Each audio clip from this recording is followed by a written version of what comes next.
ఒకటి సార్ ఇక్కడ ఎప్పుడో 500 సంవత్సరాల నుంచి ఈ పోరాటం జరుగుతుంది ఓకే. కానీ రచయితలు అనేవాళ్ళు చరిత్రని కరెక్ట్గానే తీసుకెళ్తుంటారు.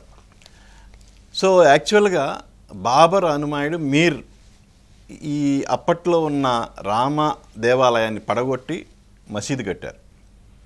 బట్ వేరాజ్ మనకి 1992లో మనకి కరపత్రాలు జరిగినాయి, అద్వానీ గారి రథయాత్ర జరిగింది.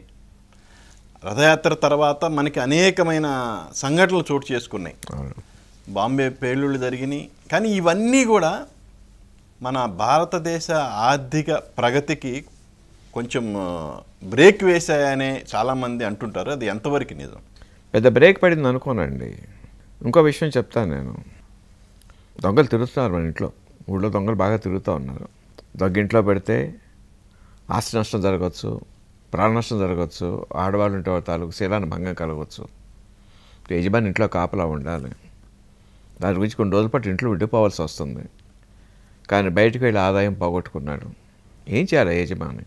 ఇంట్లో ఆడవాళ్ళ శీలం పోయినా పర్లేదు, ప్రాణం పోయినా పర్లేదు, బయటకు వెళ్ళి పనిచేయ సంపాదించాలా? దీనికి ఎక్కువ ఇంపార్టెన్స్ ఇవ్వాలా? మీరు గృహస్థ కదా, మీరేం చేయాలి మీరు చెప్పండి. దేనికి ప్రిఫరెన్స్ ఇస్తారు మీరు? ఆత్మగౌరవం, మన కుటుంబం తాలూకు భద్రత, సేఫ్టీ. ఏమీ నష్టం ఏమీ రాలేదండి, వచ్చే దానివల్ల తప్పు ఏమీ లేదండి. We have to face it.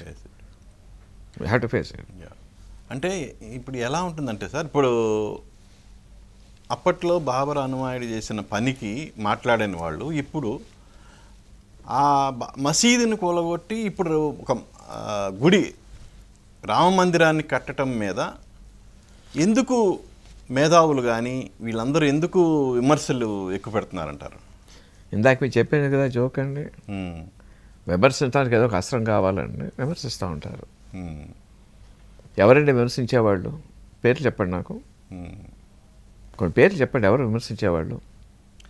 అంటే ఒకళ్ళని కాదు సార్, కొన్ని పేర్లు చెప్పండి ఎవరు.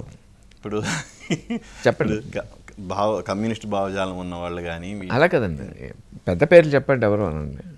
నేను పర్టికులర్గా ఒక వ్యక్తి పేరు అని కాదు, జనరల్గా కమ్యూనిస్ట్ భావజాలం ఉన్న వాళ్ళు ఎక్కువగా విమర్శిస్తున్నారు దీన్ని.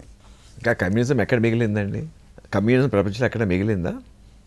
ఒక్క దేశం చెప్పండి నాకు, ఎక్కడన్నా ఉందా? మిమ్మల్ని ప్రశ్న చేస్తే మీరు సమాధానం చెప్పాలి. ఓకే, ఎక్కడ ఉంది కమ్యూనిజం? ఉందా? సరే ఉందని వాళ్ళు ఇంకా ఫీల్ అవుతున్న వాళ్ళు ఉన్నారు. వాళ్ళు అంటాం కాదండి, మీరు జర్నలిజంలో ఉన్నారు, న్యూస్ యాంకర్గా పనిచేస్తున్నారు, ఏ రకరకాలు చేస్తూ ఉన్నారు. ఎక్కడుందో ప్రపంచంలో కమ్యూనిజం? ఒక్క దేశం చెప్పండి. అంటే ప్రభావం అనేది లేదు సార్. అది కాదండి, కమ్యూనిజం ఎక్కడ ఉన్నది? ఒక దేశం చెప్పండి. చైనానా? చైనాలో కూడా లేదు కదా సార్ ఇప్పుడు. ఏమండి? చైనాలో కూడా లేదు కదా ఇప్పుడు. ప్రపంచంలో అత్యధిక బిలియనీర్స్ చైనాలో ఉన్నారండి, డబ్బున్న వాళ్ళండి. తెలుసా మీకు ఆ సంగతి అండి? అత్యధికమైనటువంటి వాళ్ళు అక్కడ ఉన్నారు. ఇంకెక్కడండి? కొరియాలో ఉందా?